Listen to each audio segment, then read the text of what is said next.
Hi, guys. Welcome to Real Food Recovery. We have a very special guest today, but of course, I always must start out with saying hello to my partner, Jamie, and I will let her do the big introduction. How's it going today?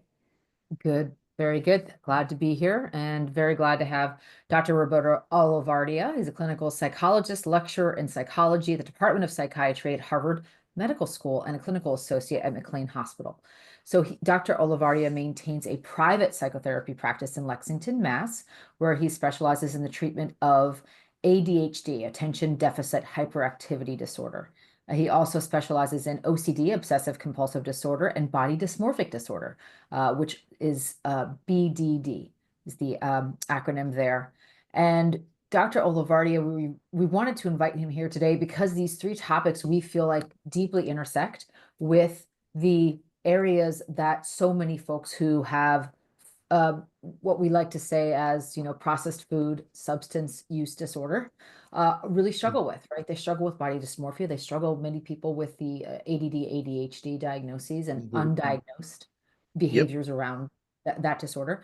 And we also want to talk a little bit about, the obsessive compulsive component of what looks like or what manifests as addiction Mm. to the ultra processed foods, or the disordered eating that comes out of those addictive foods, or trying to moderate or trying to maybe keep those addictive foods in your life. So, Sure. Dr. Olivardi, thank you for joining us today. Oh, my pleasure. Glad to be here. Do you want to share a little bit of your story about what brought you to this place? What happened between when you were born and sitting in this chair? Well, that's a long story, but I'll summarize it. So I am a true and true Bostonian, born and raised in the Boston area. And I have ADHD myself and Mm. was not diagnosed when I was a kid. When I was, in the 70s and 80s, the kids that were diagnosed were the kids that were like burning the school down. And some of those kids were my friends, but I did not have a conduct disorder. And on paper, I did well in school, but I really didn't like school prior to college. College and on, I loved. But very impulsive kid, very mischievous, hyper, easily distractible.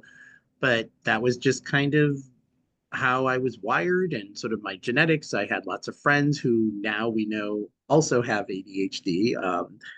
And so kind of grew up with that experience and really didn't like school. And then after telling my parents when I was a junior in high school, being the youngest of three, and and family, immigrant parents, my dad was an educator, that college was not going to be for me because I'm just going to waste their money and get to a lot of trouble. And I didn't, That's there what you wasn't were, anything. the message you got?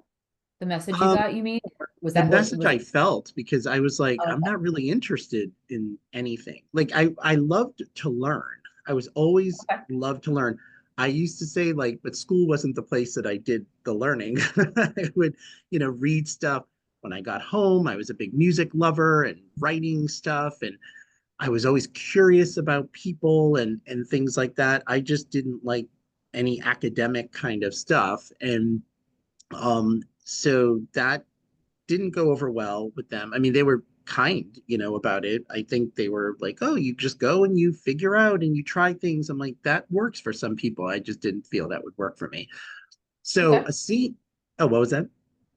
Okay. Yep. Go Oh, ahead. yeah, and as a senior in high school, I took a psychology class, and that changed everything because it didn't shock me that I loved it so much, because I grew up in a house where our value as a family was so much about helping other people, elevating other people.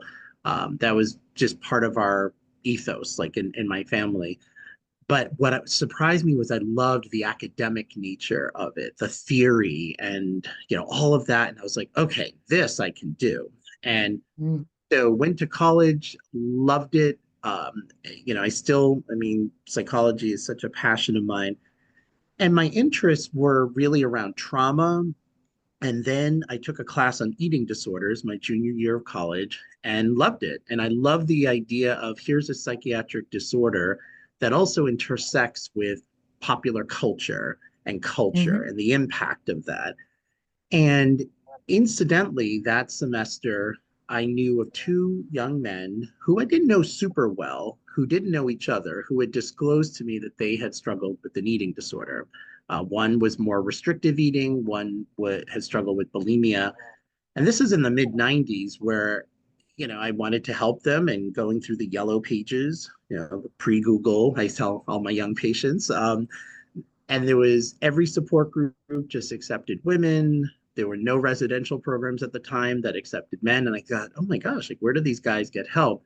And Yeah. that spurred a whole interest of mine that to this day I still specialize in and I wrote a thesis and started doing research. I co-authored a book in 2000 called The Adonis Complex, where we look at issues of eating disorders, body image in boys and men.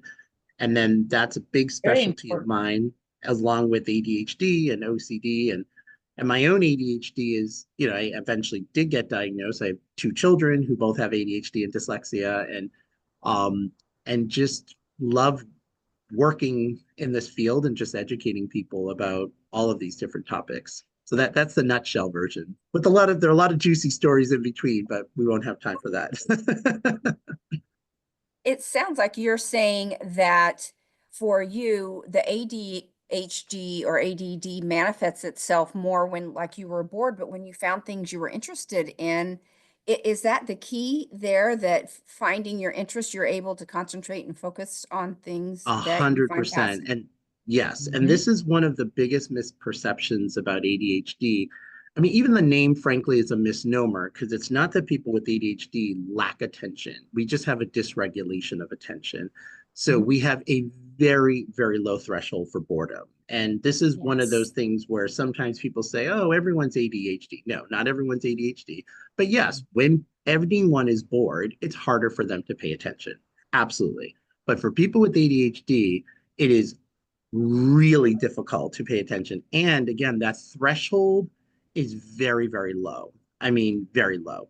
So Mhm. if we are bored, it is the most dysphoric feeling for someone with ADHD to be bored.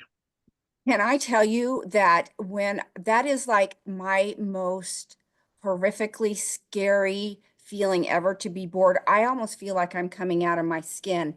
And Yes. for somebody with a food addiction, I consider myself someone with a sugar addiction.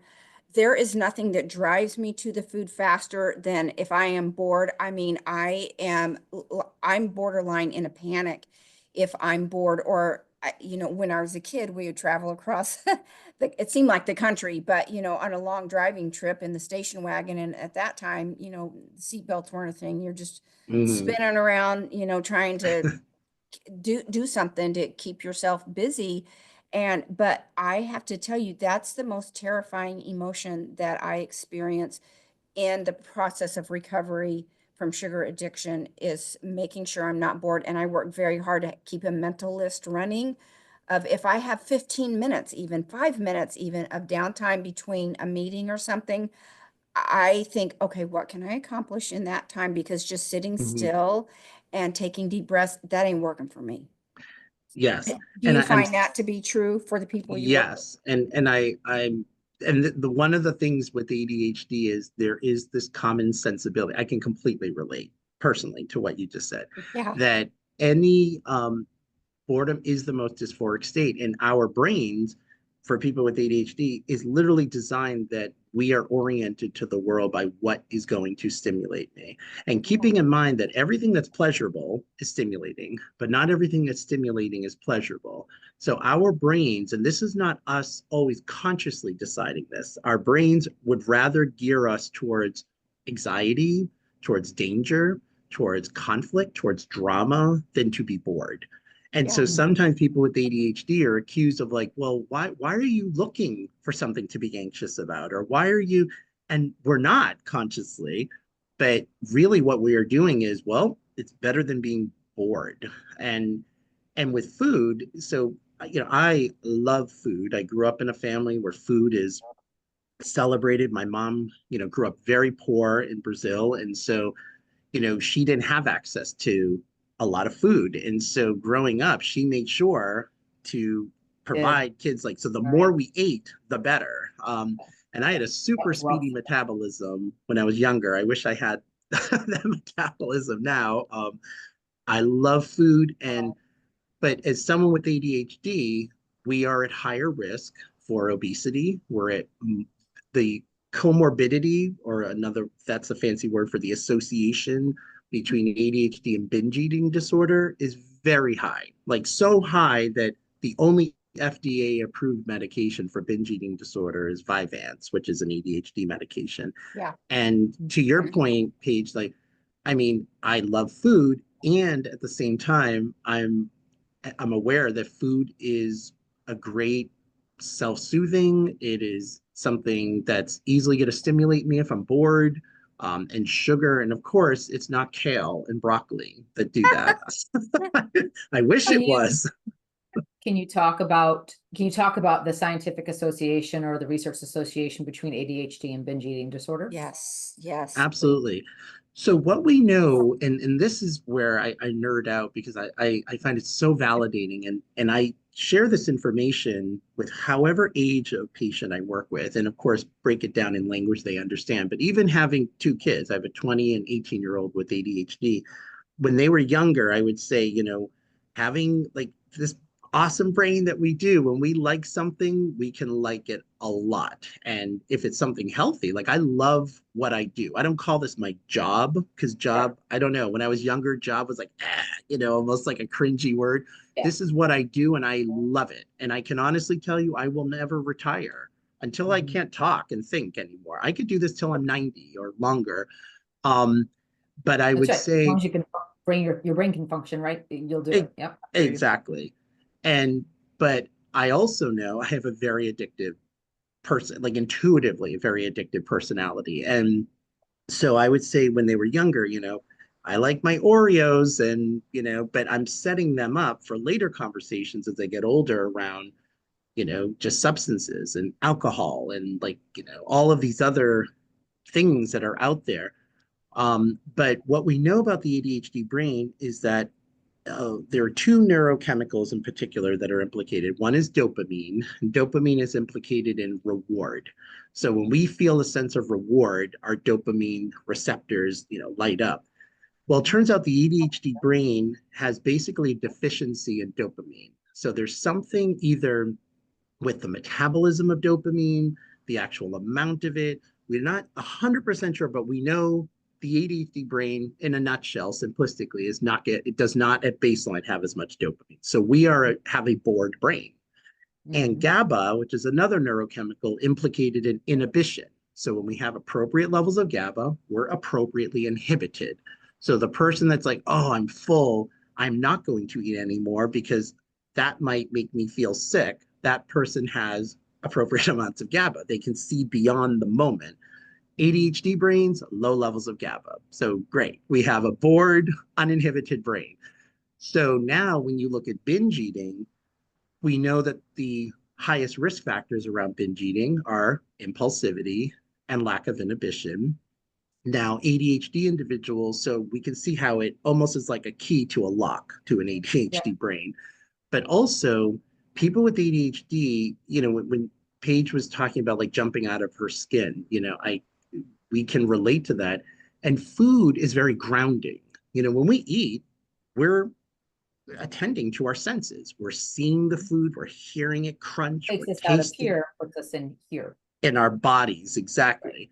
And the Right. ADHD experience is often one where people don't feel grounded all the time. Like we're seeking things to ground us. And of course, we want to seek healthy things, but it could be very unhealthy things that ground us. And Sure. again, unfortunately, the foods that stimulate those dopaminergic pathways more are the less Uh, healthy foods, yeah. right? Yeah. The sugars, the simple carbs. So I, again, have never worked with a patient that binge eats carrots, Right. like it's always the sort of processed food, high sugar. So it's very soothing, it's very grounding. And sometimes it doesn't even start out for a lot of my patients as, oh, I'm going to binge on 10,000 calories. It just starts out, oh, I'll have a piece of cake. Then they have that cake. And then part of the ADHD experience, and I interject humor as much as I can because it's such an important therapeutic tool, is I call it the seafood diet. Like we see it, we eat it. And a humorous example of this is when I was 10 years old, I was at pizza is my favorite food. Like I'm going to New York tomorrow for a couple days for this project, and you best believe my New York pizza places are like lined up of where I'm Yeah. gonna be getting my pizza. So my friend had a birthday party at Chuck E. Cheese, and we ate pizza, we played arcades and all that. And my friend's mom said, "Oh, guys, we have a lot of leftover pizza, eat it up, like, because I don't want it to go to waste." And meanwhile, at this point, I ate a lot, of pizza. And this other kid at the party said, "Oh, no, thanks, I'm full."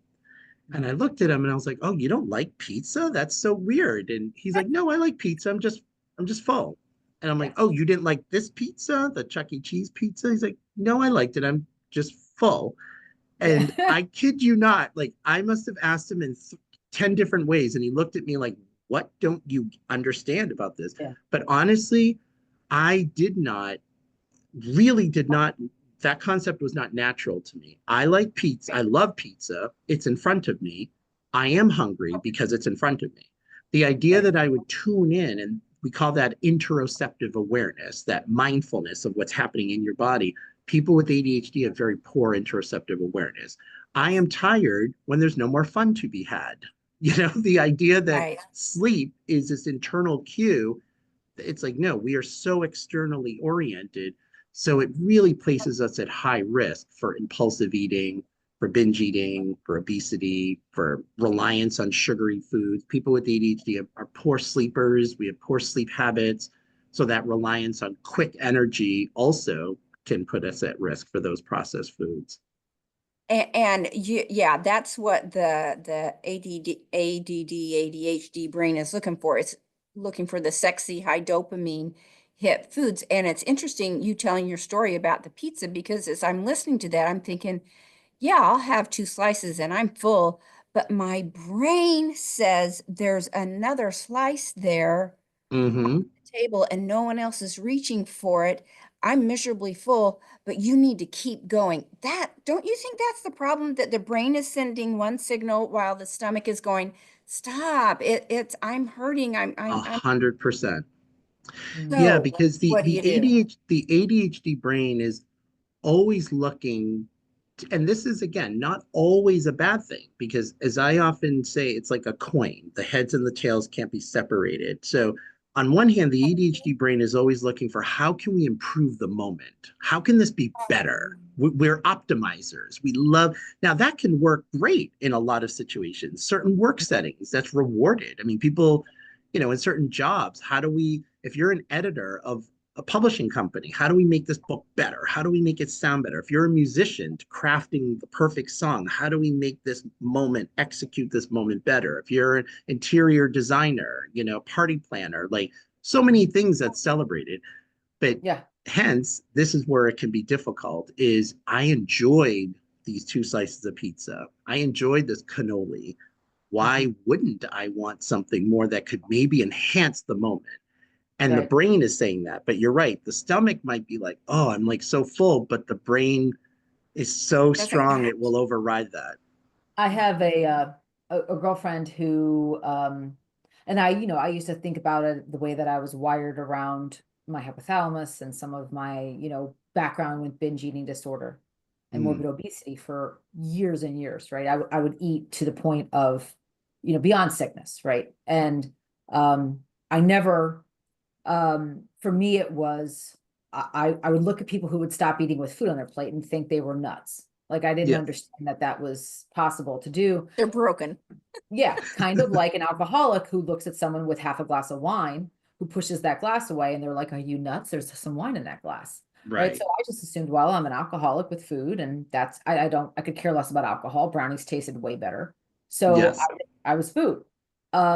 And I thought it's interesting because I have a friend of mine, close friend, and whenever we have a meal together, she's unfortunately comments on other people's eating behaviors, which Mm, mm. I haven't found the right time to gently take her aside and say, you know, what other people choose to do with food and their bodies is none of your business.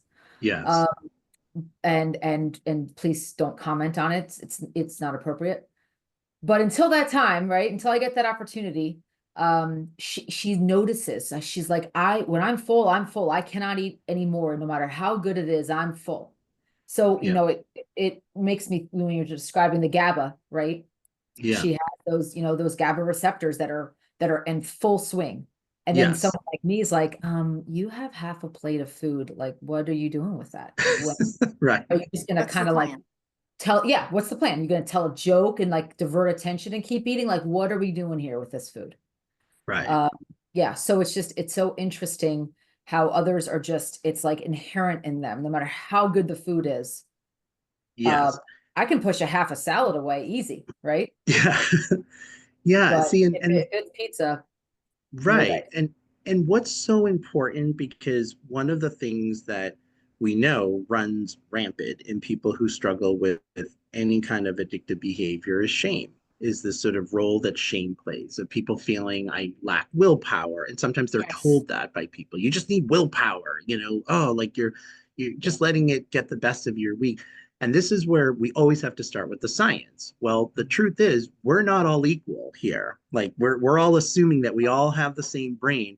And if you have the Right. brain that says, I'm good with this plate of food, congratulations, that's That's wonderful. it. Just like if you have the brain of, I don't crave alcohol, it does nothing for me. Like I don't drink alcohol. I don't like the taste of it.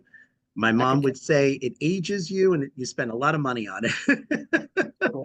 So not my thing. I could never be. Now I have on my mom's side a family history of alcoholism, so the genes are there. It's just Sure. alcohol would not be my drug of choice. Yeah. Now, but that's like for me to then cast judgment, and I have friends who are in recovery of various things to say, oh, well, just stop drinking is ridiculous, because I intimately understand that need. It's just that particular alcohol particularly isn't my thing. And that's where we always have to start, of understanding brain chemistry. We're all in different, we all have, you know, our pitfalls in our brain chemistry. For some people it's towards addiction, other people it could be depression, anxiety, you know, it can, or many of the above. But the idea that somebody can judge somebody else for like, oh my gosh, like how do they not know when to stop? Well, like we have to have compassion of understanding that it could be very challenging. And yeah, like you, if somebody left food on their plate, my assumption would be you just didn't like the food that much, because Right. like why would you, What else could there be? yeah, Exactly. like what, you know, like I it's puzzling to me, you know. But the first time I went to a buffet, I remember I was in college, and this isn't counting like dining hall food, because frankly the dining hall at that time wasn't like so great. Now dining hall food is really good. My son's food at college is really good. But the first time I went to these like buffets, you pay 19.95 and eat, and I gone with a bunch of people. My brother was one of them, and they had, I don't know, 120 different kinds of food. Well, I had a sample of 120 different foods. I mean, the idea that, and I'm eating, and I'm not even sitting there with this experience of like shoveling it down my throat. Like I'm eating, we get up, blah, da, da. So we're ready to leave, and I said, guys, I literally cannot move from the booth. I Oh, felt like the food was like up to my chin. Like I think I'm just gonna like vomit, like just involuntarily, you know? And they were kind of laughing, like, well, yeah, you literally ate everything that was everything. like here. And I was like, well, didn't you all, like I wasn't even noticing. And my, my brother was like, no, like I maybe had a sample of, I don't know, like 20 different things. Like I'm like, well, but it's all here. Like, why wouldn't you try everything? And that was a big wake up call of like, I have to be careful when I go to, I mean, even when I visit my son in Yeah. college, you know, where he's my buddy, and well, I'll go to the dining hall. I'm like, oh, this food is so good. This food, I have to really regulate that, because I could put Yes. it down easily in the same way that someone could take 15 shots of alcohol. Like I can put food down. And so that's something I always have to just monitor, but with And that's compassion. and that's your ADD. That's That's not what the you ADHD. call, what some might call food addiction. You're calling the ADD or ADHD, I should say. Sorry. Yeah, the ADHD. ADHD that definitely has that addictive element. I mean, people with Yeah. ADHD are at significantly higher risk for any kind of addictive behavior. So it could be food, could be Oh. drugs, it could be alcohol, it could be pornography, it could be gambling, it could be so I treat many people who have various addictive behaviors. Sure. So when ADHD is unmanaged or untreated, you'll That often comes. will see some addictive it just is part of the chemistry. So what Yeah. we want to do is funnel it into what we call the more healthy addictions, and because Yeah. we need something, like the idea of just not having anything is brings us back to that boredom state, which is so dysphoric. So if we have, whether it's our work, whether it's your art, whether it's exercise, provided again that's healthy, because I work with people who are Healthy, right? compulsive Balanced. exercisers, exactly.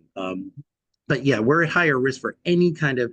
So for me, it really stems from this neurobiological foundation of what ADHD is that wires me towards this, and it's something I've intimately sort of understood about myself, and as a parent, having conversations with my kids, because the research shows that people with ADHD, the bridge between experimentation of substances versus full on addiction or dependency is shorter for people with Right. ADHD than people without. That unless someone is getting treated for their ADHD after rehab, that they're more likely to relapse without proper treatment of the ADHD. There are studies of patients who have gastric bypass surgery who, if their ADHD is not diagnosed or treated, they will gain the weight Alcohol. back plus some, um, Or they'll seek other things or like seek alcohol. other addictive behaviors. Exactly. And Right. I've treated many people like that who are in recovery for a substance abuse problem and then develop a food addiction. Oh, I see. I'm very involved in the 12-step world. For me, it was the Al-Anon side, right? That got me in, and a daughter of alcoholic parent and step parent. And Yeah. so when I got into the Al-Anon world, and then I went into the ACA world, I met a lot of folks from AA, and they were like, "Oh, I'm a double, triple, quadruple winner. I'm AA and NA and Yep. SAA and Al-Anon." And it's so interesting, right? The as they, peeling the layers of the onion, as they say, peeling those layers back, that they were kind of seeing these things, and it was always coming into, and they'd come to me and be like, "Jamie, I know you do food recovery," and it's interesting. I don't touch OA. I don't Hmm. touch FAA or any of those food addicts groups or Yeah. 12-step groups around food, because that abstinence uh is Yes. can be really dysfunctional, right? That seeking of abstinence can be really dysfunctional. I've seen it again and again. So they come to me to like, "Hey, I'm noticing that like I have replaced my alcoholism with food addiction or addictive food behaviors. What do I do?" And Yes. I wonder now what the connection is that potentially an ADHD misdiagnosis or undiagnosis.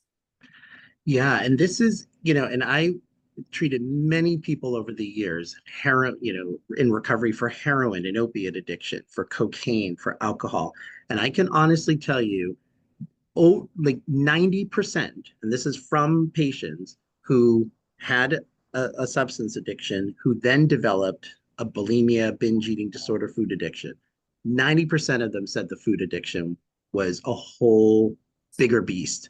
Yes, And they said, I this is hear it going to all the time. sound crazy, but the reality is, like you said, in drugs, and I'm a big fan and believer of AA, that is the abstinence model. Well, you can't Exactly. abstain from food. Think about Right. what food plays in terms of, I mean, we need it to survive, but it's Right. also implicated in so many social situations, Exactly.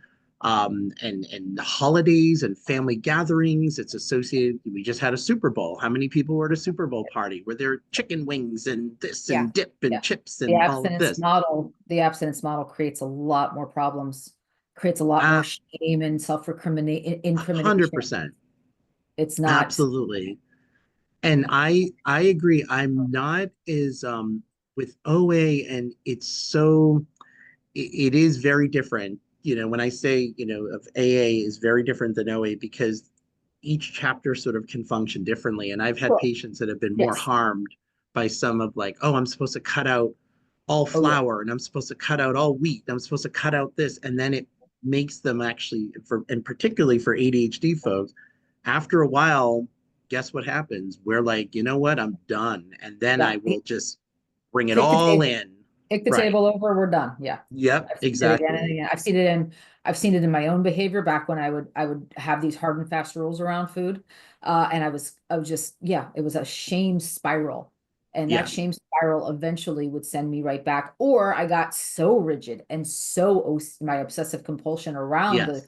control of food. I was afraid to leave the house. I was afraid to go to social engagements. I was afraid to be around family members. I was afraid to have just, I wasn't living. You Yes. know, it was, my life became very small and I was uber controlled and Right. controlling, say, around food. And it just, it, that didn't seem healthy either No, for me. absolutely not. And for someone with ADHD, you know, one of the if we had a word cloud of what are the common a big word that would be in the word cloud is regulation. That Yeah. we just have a hard time with regulation of Yep. our emotions. We have a hard time with regulating things that we like. Um, and so that's really the tool of how do we enjoy food? Like I love that I love food. Like I mean it's I like to celebrate it. Part of who you are. It's it's part part of of who I who am. you. Yeah. 100%, 100%. Yeah. Because you know, again, like food, there's the passion for food is similar to like my passion for music, and I love trying new foods, and I love talking about food with people, and it's also recognizing that can that can be a slippery slope, and so we just have to okay, let's moderate and be aware of what are some strategies that we can use that don't set ourselves up. You know, like we had Christmas Eve a couple months ago, and I spend Christmas Eve. We go to really good family friends of ours I've known my whole life. They're Italian family who make the best food and they bake the best food. And like in the past, I wouldn't eat all day to basically get ready to be ravenous because I'm like, we're gonna bring it on, you know? And then I would end up overeating and such. And so now what I do is I make sure, no, I'm not going to like starve myself during the day. I eat eggs for breakfast. I might eat lighter, but I'm Right. eating protein so I don't show up there like ready to eat the couch. That's So right. it's little strategies like that and then lo and behold, I'm enjoying the food, I'm partaking in it, but I'm not overdoing it. I don't feel, oh my gosh, like afterwards. It's just real mindfulness around the food and eating. Yeah. Yeah, that's what I was thinking about when you were talking about the buffet story. I had a visceral reaction because I know when I am like on family vacation, everybody's going and it's a buffet place. I am in a panic before we even get there because I already know how this plays out for me. Hmm. Hmm. I already know I'm going to overindulge and be sick and depressed when this is over because you're setting me up to be in a position I can't get out of. So I've already got anxiety about that. And Hmm. then you're throwing me in front of 120 choices, like you said, and I do want to have a little of everything. So Hmm. my question, I was thinking about this when you were telling the story is that's so me. I would have done the same thing. But what do you say to those people that are suffering from the ADD, ADHD, that when the brain and the stomach are sending two different signals, what do you do to help them work copacetically together to make the next right move in those type of situations? What for the audience, our audience listening, most of them are probably nodding their head at everything you're saying. So Hmm. what is some advice that would help people that are struggling in this arena to cope with their food addiction as well and keep the calm brain Yeah. and live a better life? Yeah. I think first and foremost is just being so much of what the success with ADHD is we want to be our own researchers. And I always, and again, this is language even with young kids. I say, I'm like, we're going to lean into this. We're not ashamed of it. This is how we're wired, and it can get in our way in lots of ways. And once it's managed, this same brain is going to be responsible for really cool things that happen, in your life. But we have to lean into it. We're going to be our own sort of lab animal in a sense. Like, how am I when I'm in a buffet? Where do I go first when I'm in a buffet? How much do I put it? Do I take the biggest plate? Do I take the smallest plate?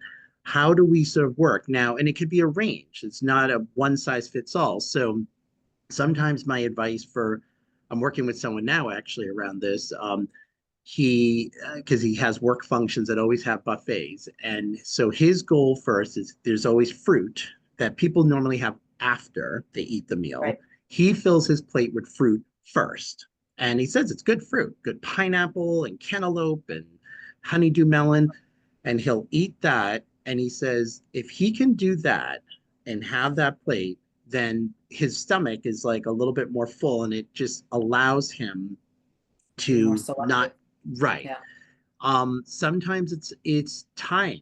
So I have and these are the kinds of things with ADHD is you have to you have to accept the fact that you have to do things differently than other people do. And that Mhm, I doesn't love make that. you, that doesn't disempower you. In fact, what's empowering is just knowing, hey, if this works, it works. And I share with my patients very bizarre things I had to do to get through grad school and some academic stuff that I'm like, hey, as long as it doesn't hurt me or hurt anyone, we're good to go.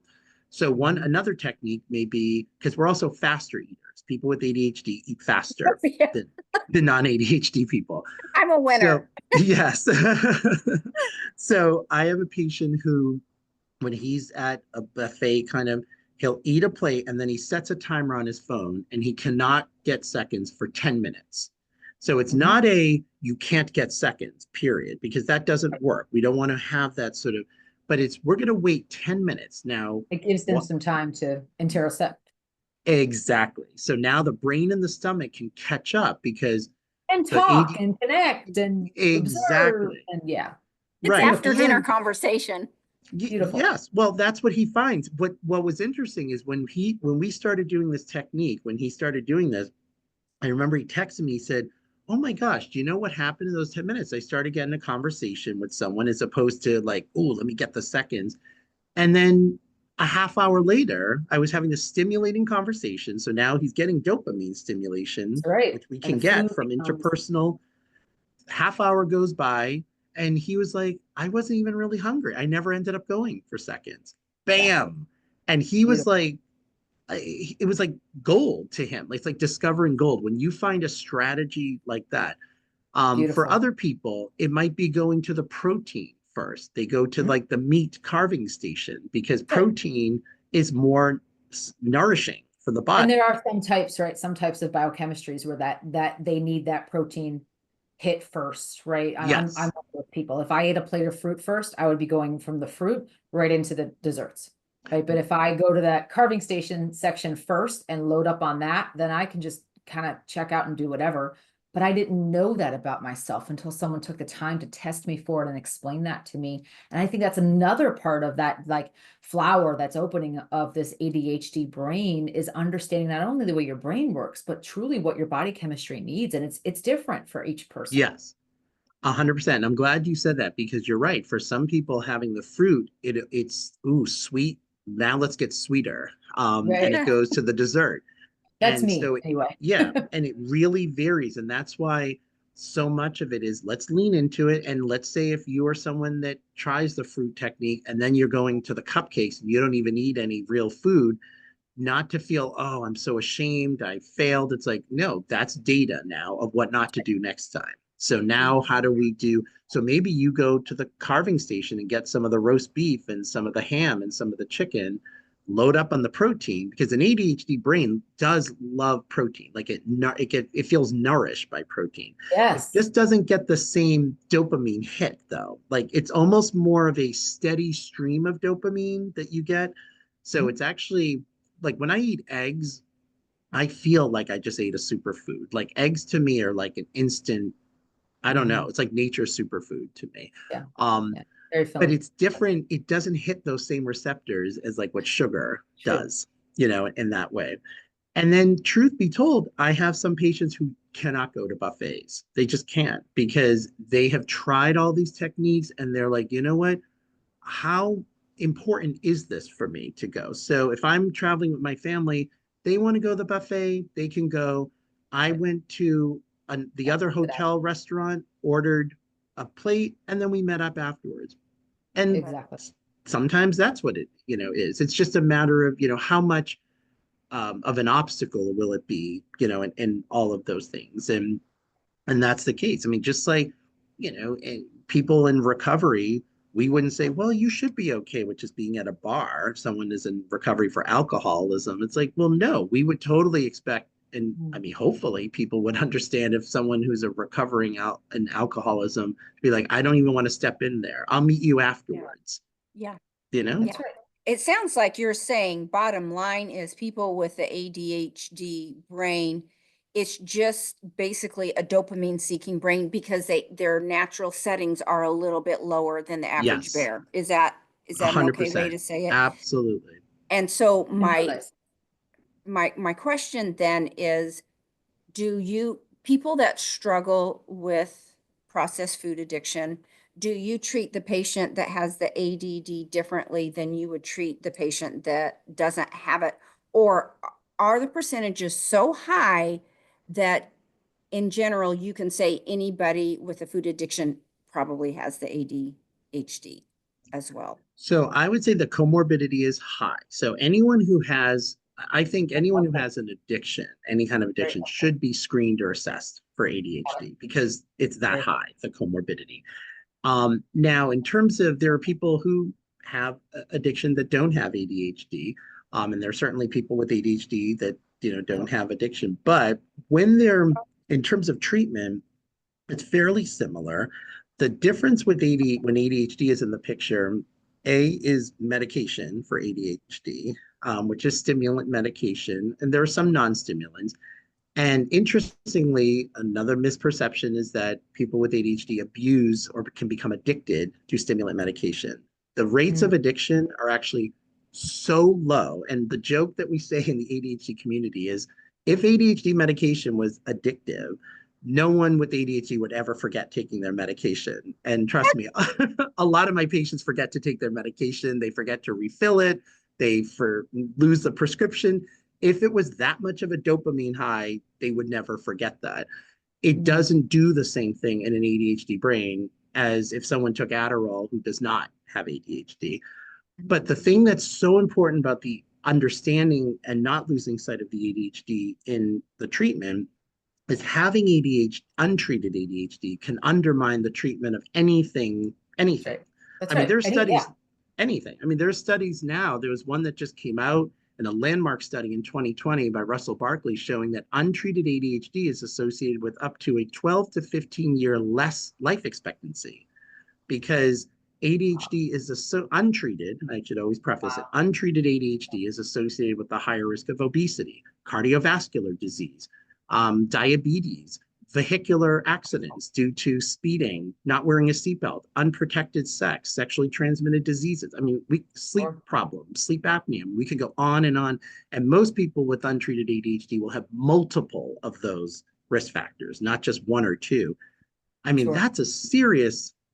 This is not just a issue with school. Like Right. this Right. is something that affects every life domain. So when ADHD is in the picture, we always want to make sure we're treating the ADHD and understanding that the tip and studies have shown this that in ADHD plus addiction versus just the addiction, that when the ADHD is not managed, people will forget to sometimes. I mean, all the executive functioning issues associated with ADHD, forgetting Mm. to take their medication, forgetting to show up for appointments, for whatever else, we're treating. So the Sure. behavioral intervention just might need more time. Just like the stomach and the brain need more time for someone with Yeah. ADHD, even Yes. therapeutic Beautiful. interventions need more time to really get Beautiful. Yeah. internalized. Dr. Olivardia, this has been such an enlightening discussion from Paige and for me. I've connected so many dots, not only in my own recovery, but in those that I work with and coach, and certainly the members in real food recovery in our community. I hope I'm not stepping on your toes, Paige, but I would love to have you back, Dr. Olivardia. Oh, I'd love to. You just have such a I mean, just a deep, deep understanding. And I think what I love about it is you've taken away the shame. You have just like totally just blasted away the shame that comes with this sort of self-talk around food and food behaviors and food obsession. And I'd love to talk next time about a little bit more about that OCD connection, right? That for Sure. me, that's something that was, it's a family trait and I have inherited it. So how does that OCD, ADHD combination even, how does that manifest in food behaviors and life behaviors? And I'd love to also dive deeper into what do treatment modalities look like, right? We've mentioned some medication, but what other lifestyle intervention treatments are there for Definitely. ADHD, OCD, and even BDD, right? Which is something that going from morbid obesity to, Hmm. an average size, right? In my life, Right. body dysmorphia was something I struggled with and still do Mm-hmm. on both sides of that spectrum, both Right. sides. Right. So that's again, I could have you, honestly, I could have you back 100 times and I don't think we even scratched the surface, Oh, that's, but no, let's I would start with love the to. I would second. love to come back, and I really appreciate that, Jamie, because to the shame part, that like I can get emotional thinking about it. I mean, that's the number one thing I really set out to do is let's take the shame away because shame is such an obstacle to leaning in and being your own researcher and being That. availing yourself to tools and community and resources. So that to me is like I mean it's funny even the way you described it is exactly like I think of myself as having a hammer and just trying to smash that wall down, for people. So that's very touching that you felt that came across. Well, you've created a deeper understanding, at least for me. I don't want to put words in Yeah. Paige's mouth, but a deeper Yes. understanding of my own brain, a deeper connection to Yes. myself, and what you've done for me truly in like this last 15 minutes Mm, is truly helped me understand that my brain is wired differently. Yes. And I know this, but it's now there's tools to say, okay, how can I maximize the way my brain is wired? How can I work with yeah. my brain instead of trying to Yes. get my brain to work like everyone else's? Exactly. Exactly. Because we're not like everyone else. That's Not. the thing. And we never That's will the be. beauty. And That's I the don't want to be. Yeah, you you really are. legitimized my feelings that I'm not just somebody out here on an island by myself. There's a reason that I'm reacting and behaving and my emotions are what they are. So thank Beautiful. you a million. Thank you. So Oh, yes, my we're pleasure. definitely going to have you back. Yes. Absolutely. All Looking right. forward to it. Paige, Thanks. do you want to close? Yeah, thanks guys for being here. And if you want to know more about us, you can find us at realfoodrecoveryforyou.com. That's the number 4 and the letter U. And we will put how to find Dr. Oliverde in the show notes for today. So thanks so much for being here and we'll see you next time. Bye guys.